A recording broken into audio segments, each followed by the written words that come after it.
आज की next video में हम स्टार्ट करते हैं पूंजीकरण, जो कि आपके बिजनेस फाइनेंस चैप्टर का है। तो देखते हैं पूंजीकरण का मतलब क्या होता है, अर्थात किसी व्यवसाय में पूंजी कितनी मात्रा में लगाई जाए, ये हमारे लिए सबसे प्रमुख कारक होता है। क्योंकि व्यवसाय तो वही हम प्रारंभ करना चाहते हैं, लेकिन व्यवसाय में कितनी पूंजी लगाएं जिससे हमें उचित इनकम प्राप्त हो, या जो भी मार्केट में कंपटीटर है, मेरे प्रतिद्वंदी है, उनसे कम इनकम हमें ना मिले, या अगर मैं उस पैसे को किसी अन्य जगह इन्वेस्ट करूं तो इससे ज्यादा पैसा हमें न प्राप्त हो। इसके लिए हम क्या करते हैं, एक उचित पूंजीकरण की गणना करते हैं। तो ध्यान रखिएगा, कैपिटलाइजेशन कैलकुलेट कैसे किया जाता है, इसका फार्मूला क्या है, या कैपिटलाइजेशन में कंडीशन क्या होते हैं, सारी बातें हम धीरे धीरे आपको बताते हैं कि कैपिटलाइजेशन क्या है। तो हमने बताया कैपिटलाइजेशन होता है कि एक्चुअल कैपिटल होता है जिससे हम बिजनेस स्टार्ट करते हैं और एक उचित प्रतिफल प्राप्त करते हैं। तो ध्यान रखिएगा कि बिजनेस में 3 तरह के कैपिटलाइजेशन हो सकते हैं।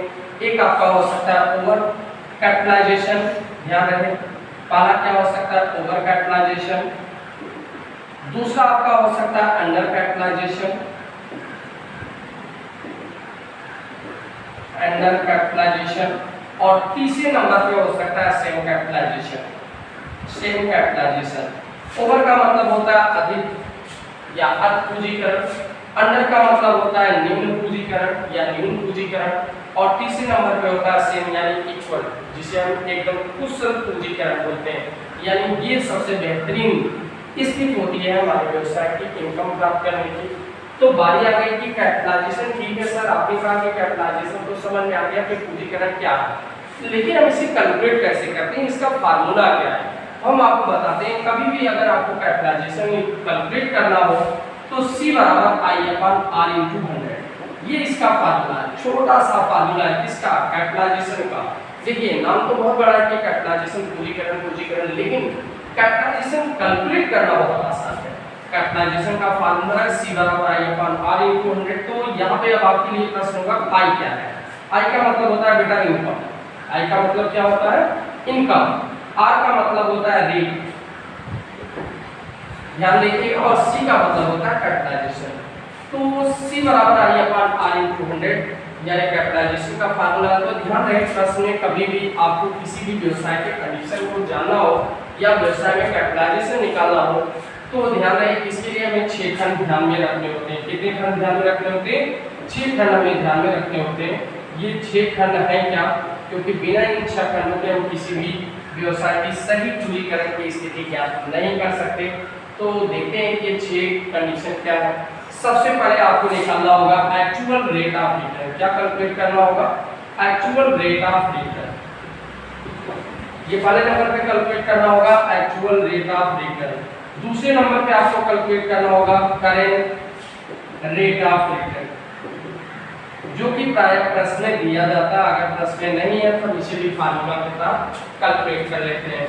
तीसरे नंबर पे हम निकालते हैं रियल वैल्यू ऑफ बिजनेस। क्या कैलकुलेट करते हैं, रियल वैल्यू ऑफ बिजनेस। और चौथे नंबर पे हम कैलकुलेट करते हैं book value of business, book value of business.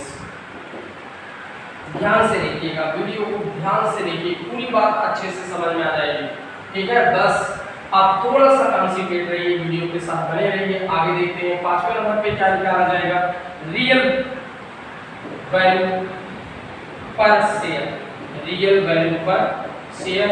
और छठे नंबर पे आपका निकाला जाएगा book value of book value पर शेयर। ध्यान से देखिए, हमने आपको बताया कि कैपिटलाइजेशन कैलकुलेट करने का फार्मूला है C बराबर I/R/100। तो अगर हमें किसी भी व्यवसाय में ये चेक करना है कि हमारे व्यवसाय में कौन से कंडीशन है, ओवर कैपिटलाइजेशन है क्या, अंडर कैपिटलाइजेशन है या एक्चुअल कैपिटलाइजेशन है, यानी कंडीशन ठीक ठाक है, तो इसके लिए हमें क्या करना होगा, सबसे पहले हमें ये 6 खंड यूज करने होंगे। और किसी भी खंड को अगर आपने मिस कर दिया तो व्यवसाय के कंडीशन को आप आसानी से जान नहीं सकते। इसके लिए हमें क्या करना है, देखना है ये 6 खंड क्या है। पहले नंबर पे actual rate of return calculate करना है, दूसरे नंबर पे current rate of return calculate करना है, तीसरे नंबर पर आपको रियल वैल्यू ऑफ बिजनेस निकालना है, चौथे नंबर पर आपको बुक वैल्यू ऑफ बिजनेस निकालना है, पांचवें नंबर पे रियल वैल्यू पर शेयर चाहिए, और छठे नंबर पे आपको बुक वैल्यू पर शेयर चाहिए। तो अब आपके मन में होगा सर हम actual rate of return calculate कैसे करें। तो देखते हैं actual rate of return calculate कैसे किया जाता है? Actual rate of return calculate करने का फार्मूला होता है actual profit, actual PL upon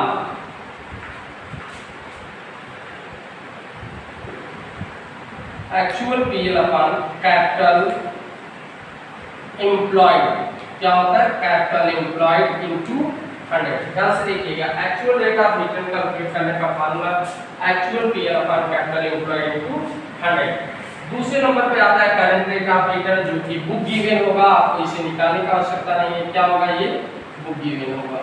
तो अब आपके दिमाग में होगा सर एक्चुअल पीएल तो क्वेश्चन में दिया गया है, कैपिटल एम्प्लॉयड हम कैसे निकालें? बिल्कुल कैसी बात है, हमें कैपिटल एम्प्लॉयड निकालना होगा, क्योंकि बिना कैलकुलेट किए कैपिटल एम्प्लॉयड हम आगे नहीं बढ़ सकते। तो कैपिटल एम्प्लॉयड कैलकुलेट करने के लिए हमें क्या करना होगा? इसका फार्मूला दिया गया है total assets minus outside liabilities. कौन सी लायबिलिटीज? Outside liabilities. अब आपके दिमाग में तो टोटल एसेट्स मिल गया, हम सारी संपत्तियों को जोड़ देंगे, हमारा टोटल एसेट्स आ जाएगा।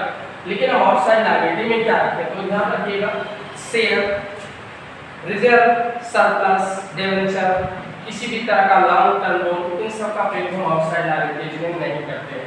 अर्थात इसमें हम करंट लायबिलिटी लेते हैं और प्लस प्राइमरी एक्सपेंसेस या मिसलेनियस एक्सपेंसेस दिया गया तो हम उसे जोड़ लेते हैं। और अब टोटल एसेट्स में हमने क्या किया? आउटसाइड लायबिलिटी हटा दिया, हमारा कैपिटल एम्प्लॉयड आ गया। मिलते हैं आपसे नेक्स्ट वीडियो में नेक्स्ट पॉइंट के साथ, अर्थात करंट रेट ऑफ रिटर्न के साथ। तब तक लेते हैं हम आपसे विदा। अगर वीडियो आपको अच्छी लगे तो प्लीज हमारे वीडियो को लाइक और सब्सक्राइब करें।